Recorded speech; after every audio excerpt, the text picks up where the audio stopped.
Sveiki visi, šiandien aš vėl su jumis parodysiu, kaip pasidaryti kitaip šlykštuką be Persil skalbiklio arba be Rex ir be klijų. Taigi, man reikės miltų, biškį turiu tenais, galite ir Colgate naudoti, bet aš pasiėmiau tokį ir truputį druskos. Su ko maišyti ir gausite tokį gerą šlykštuką, be jokio Persilo. Jeigu Raseiniuose gyvenate, šiandien labai lyja. Tai va.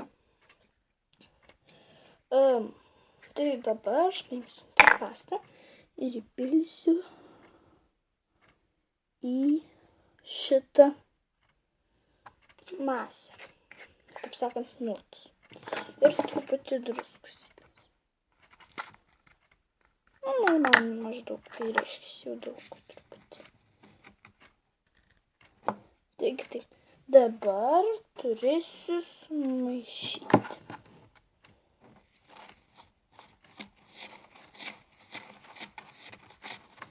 Kažkas gaunasi lipnaus, bet dabar reikia truputį miltų. Man ir vėl maišyti.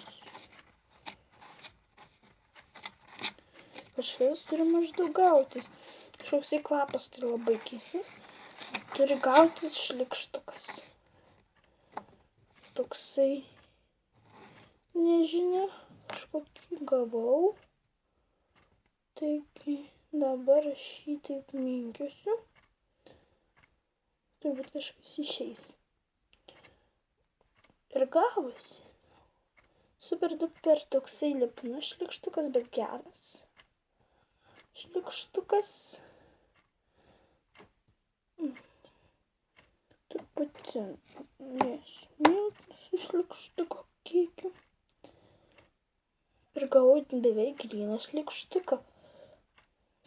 Man jis toksai patinka, bet tas geresnis, toksai buvo visų mažiau dėta.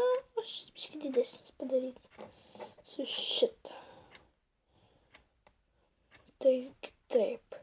Prenumeruokite, laikinkite, komentarų labai daug nerašykite, bet galite paklausti, iš kur kavą nusipirkau, ar viską.